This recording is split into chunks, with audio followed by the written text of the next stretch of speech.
From the perspective of the church, I think it's important to be aware of what the ultimate goal is as your missionaries returning to your church. And the ultimate goal is for them to be integrated back into your fellowship fully.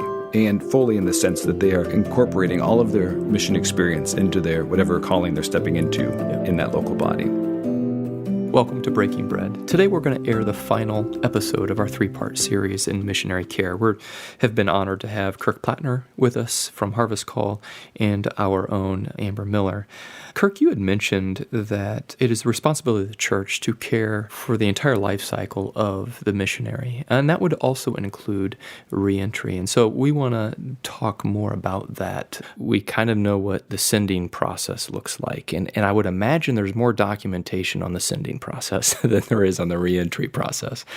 As if to say, well, it's easy. You go home. But Kirk, you've been on the mission field. Is it that easy? Go home? Yeah, you've just called us out because we do have more documentation on the sending process than the reentry process. But is it any different in the sense that it's a huge transition and things have all shifted and have changed since you left? Absolutely. And so it is a really significant time in a missionary's life. And so Harvest Call does care about the entire life cycle of a missionary, from the moment the Lord first lays it on their heart to potentially go to the time that they're fully reintegrated back into their sending congregation. It all matters to us. And so reentry is a big deal. One of the things that can make reentry hard, too, is that it's not always planned either, right? So it doesn't seem quite as clean-cut for some as it does for the sending process, where it does seem like there is one chute to get there. And there's so many different scenarios or situations that can bring a missionary back from the field. And that in and of itself can make it really tricky to be a support as a church or a family member if you have someone that is coming back into your congregation after time on the field. Well, Amber, that's exactly where I would like to go, is the church and the local church, right? That's who we're speaking to. We're speaking to a great deal of folks who are receiving missionaries back from the mission field into their local churches. And I know for myself, I've often wondered as I meet them in the lunch hall, should I comment on that mission experience? Should I not comment on it? I don't know what to say, because I can see both as being the wrong thing to do. And I think both could be the wrong thing to do, right? So great. I hate to scare you in that, but I think they could both be the wrong thing to do. Not that you would ever purposely ignore and that's ignore fine, a situation. because I kind of assumed that they both could be the wrong thing to do. So I'm hoping that there's some deeper underlying principles or concepts to have in mind. Can you help us with that? Yeah, for sure. I think from the missionary and the church itself, I think it was referenced earlier, beginning with the end in mind is a really critical thought process to have, because trying to play catch up and to be interested in their mission after they've been on the field for 10 years, and then you're asking the first question at that point in that lunch hall, and you're trying to go deep, is probably not the right thing to do. Or if you're really not interested in your asking, it's probably not the right thing to do, because that's happened a lot to them already, you could presume. And so that's why I love talking about reentry, because it really is, it speaks back to the entire process. And it says, in regards to, and if we're challenging a church in regards to reentry, we say, your reentry is going to start from the moment you send them, because as that relationship is initiated long distance, that's the thing that's going to be the foundation of their reintegration back into your congregation, is that relationship that's been maintained over the long haul. So what I'm hearing is healthy sending and healthy missionary care on the field is the best way to have healthy reintegration, or that's part of the healthy reintegration part. Absolutely. And so it is critical. Not that there's not some unique aspects to reentry. And we would 100% encourage you in that lunch hall to engage that missionary and be as normal and as relational as you can, and engage them regarding their experience. It will be a mutual blessing. But to presume, right, that's probably the thing we're trying to address more than anything else in reentry, is the fact that you can't presume that everything is like you think it might be. It may not be the same as, well, they're coming home, so they should understand this, or they should be coming home, so they should be happy, or they're coming home, so it should be normal, things should be somehow normal or natural. The bottom line is they've changed. Yeah. And likely you've maybe changed locally on some levels. And so it's not like they're going to step right back in lockstep as it was before. And so that integration has to happen relationally. Well, one of the things that I'll tell people before they leave is just that you need to be going with reentry in mind. What does that mean? Essentially, if you have that perspective that, hey, I'm going to be coming back to this place, or I'm going to be coming back into the States or to this church or whatever it may be, you're going to put forth more effort, I would say, more investment as you're going through, versus just saying, all right, well, that chapter is done. An analogy that I think of sometimes is like, if you are planning to retire at some point, it's a lot more beneficial to be putting income away gradually and as you're going along and through life, It's a lot harder to regain that ground if you put in a bunch very, very close to retirement.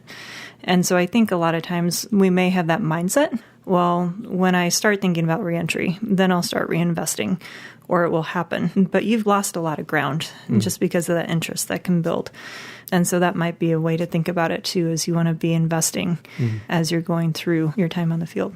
So we have this picture that somebody gave us when we were preparing. It was really for our children as we were preparing to go on the mission field. And they said, if you're in the States right now as a young child, you're blue Play-Doh when you're in the States. You're going to a yellow world, right? And if you take Play-Doh and you start pushing the blue into the yellow and then the yellow into the blue and the blue into the yellow, you're going to end up with the green Play-Doh. And the reality is when you take that green Play-Doh and you enter it back into that blue world where it left, it feels like it should be blue. You think, well, it's going back to that blue world. It should be blue. The bottom line is it's not. And so there's some struggle there in the sense of kind of trying to capture how much of that yellowness that's entered into my life and how does that fit into this blue world? And can it happen and will it happen? It certainly can and will. And the Lord can bless that and that such that it'll create a much richer color in the end as all that integration happens again, but if they don't just come together where they fit lockstep.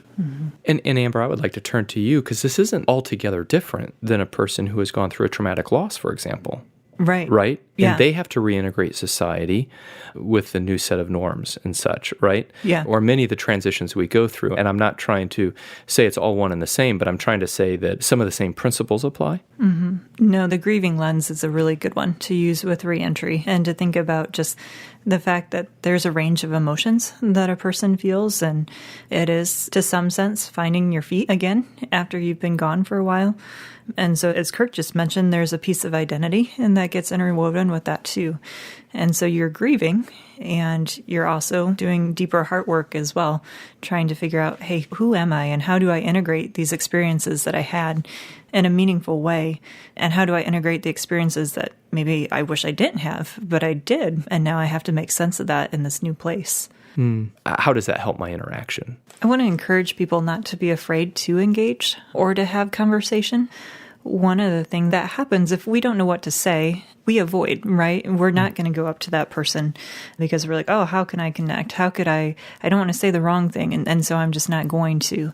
And what happens is you basically just isolate that person further. And so again, I want to encourage people not to be so fearful of I'm going to say the wrong thing that they don't make any contact whatsoever. That's good. But I think when you look at it through a grieving lens, and I think we've used a grieving lens in regards to missionary sending across the board, right? Whether it's that initial transition, whether it's losses that happen on the field, I think it's a helpful lens.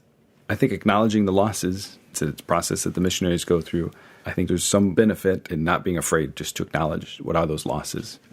For some missionaries, they may feel like they peaked on the field spiritually, and they can't imagine that life back in the States where it's so materialistic or it's just so wrapped up in things that feel so meaningless after being surrounded in poverty and just the deeper things in this world.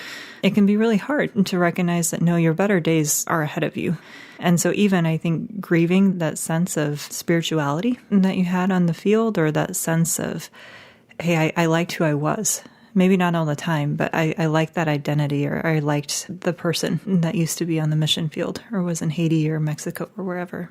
And you can perhaps speak from experience to this, Kirk, but what are some mindsets that you needed to have to make reentry more conducive? What I often tell people is that it's grace upon grace. And the reality is when you're coming back, you're going to require lots of grace from those around you, for yourself, provide yourself lots of grace. And at the same time, you're going to have to provide those that you're going to be relating to lots of grace. And so I think that needs to be the underlying foundation upon which a reentry is built, is grace all the way around. And so are some of the issues regarding materialism real that you're feeling, and some of that struggle that that's creating as you see the wealth and the ways that money is stewarded in the States versus how you just were trying to live in that other country you were just in? Absolutely. But you coming back on that soapbox, is that ultimately going to be the best way for you to reenter? Probably not. So the reality is it's going to require grace for you to work through that. And you're going to be providing it for yourself and providing it for those around you. Grace and time as well, where it's not something that you can just say, okay, I should be over this in a month,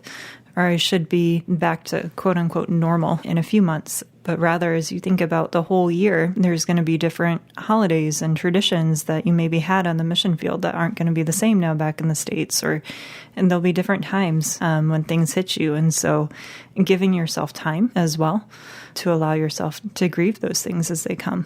From the perspective of the church, I think it's important to be aware of what the ultimate goal is as your missionaries returning to your church. And the ultimate goal is for them to be integrated back into your fellowship fully, and fully in the sense that they are incorporating all of their mission experience into their whatever calling they're stepping into in that local body. And so there's a tendency for missionaries as they come off the field to either isolate that situation, and so they put it in a box and they act like it never happened, and they just go right back into where they were, and the missionary experience never happened. It just, 5 missing years of their life.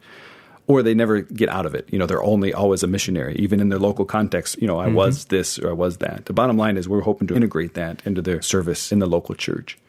And so that's the ultimate goal. And I think it's helpful for those who are encouraging a missionary, walking alongside them, to understand that that's the goal, is to utilize all of the experience and all the grace that the Lord's provided through that experience into what the Lord has for them next. To realize, as God shapes all of us in all of our experiences, and that He intends for it to have its effect on us. Absolutely. And as we step alongside these brothers and sisters to support that effect that the mission has had on them, knowing that God has had that effect for purpose, and now that purpose is going to be met and used in the local body, which is exciting. Amen. When we're thinking of reentry, or really any place along the missionary journey, there's this verse in 3 John that says, and it's talking about providing hospitality to those who are sent, or who are really coming to them, actually, in that case, right? But here, I think we can apply it also to those who go away from us. And it's about providing that hospitality. And it says that we therefore ought to receive such. So again, in that case, they were receiving them. But in this case, I think we can receive them in the sense of maybe home on furlough, or receive them in providing support for them, that we might be fellow helpers to the truth. This speaks to that connection that we are in. We are fellow helpers by providing that support to them, whether it's physically, spiritually, or relationally. We are becoming fellow helpers to the truth on that mission with them. Wow, that scripture says it so well. Why am I not surprised? Kirk, say a little bit about the upcoming Proclaim and Serve Missions Conference in Tremont on the 21st. Yeah, absolutely. The Proclaim and Serve Conference is going to be an opportunity for the church at large to gather together around many of these topics of both awareness of what's happening in certain missions, but also lots of teaching topics of how we can engage as brothers and sisters in outreach. Thanks for that, Kirk. And thanks both, Kirk and Amber, for this very insightful conversation. I think our hearts and minds have been stirred in a way that's going to be very helpful as we engage our brothers and sisters who have served on the mission field and are now integrating themselves back into the local church. And to our listeners, thanks for being along. If you want to find out more information on the work that Harvest Call does, go to harvestcall.org, and you will find a wonderful website that is quite informative about the many areas of service that our brotherhood is engaged in. Thanks for being along. Goodbye.